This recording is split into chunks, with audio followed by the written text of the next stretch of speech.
O Google Maps divulgou dados sobre como cidades ao redor do mundo têm aderido à quarentena.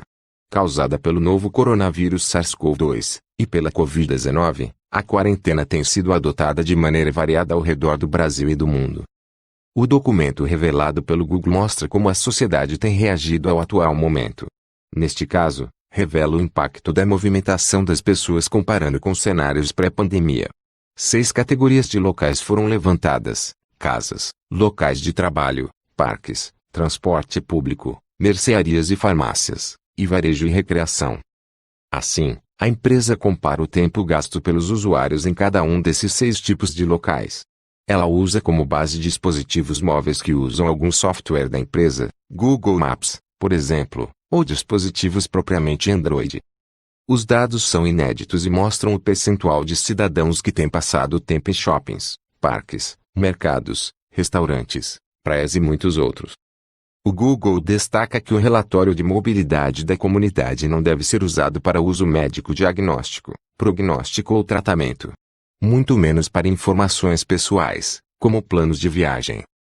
Reunindo dados que vão de 9 de abril a 21 de maio sobre o Brasil, a empresa revela diminuição em quase todos os pontos de movimentação e aumento do tempo nas residências.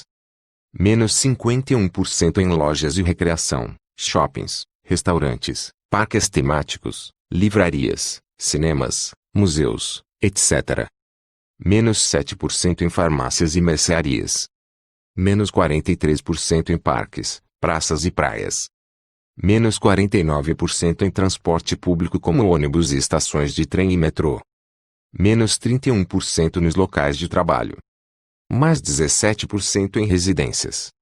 Os dados são comparados com a base de usuários antes da pandemia. O Google aponta que a precisão da localização dos lugares varia de região para região. Por isso, não é recomendado o uso desses dados para comparar alterações entre países com características diferentes. Dados por estado. Os dados do Google Maps também podem ser consultados de acordo com cada estado brasileiro. O Google se reserva a deixar alguma região de fora se dados estatísticos suficientes não forem coletados. Em São Paulo, por exemplo, o Google registrou diminuição de 55% de usuários na categoria lojas e recreação. O tempo no local de trabalho caiu 39%, enquanto a movimentação no transporte público caiu 53%. O tempo passado em residências, porém, aumentou 20%. O estado tem sido o mais afetado do país nesta pandemia. Até a publicação desta matéria,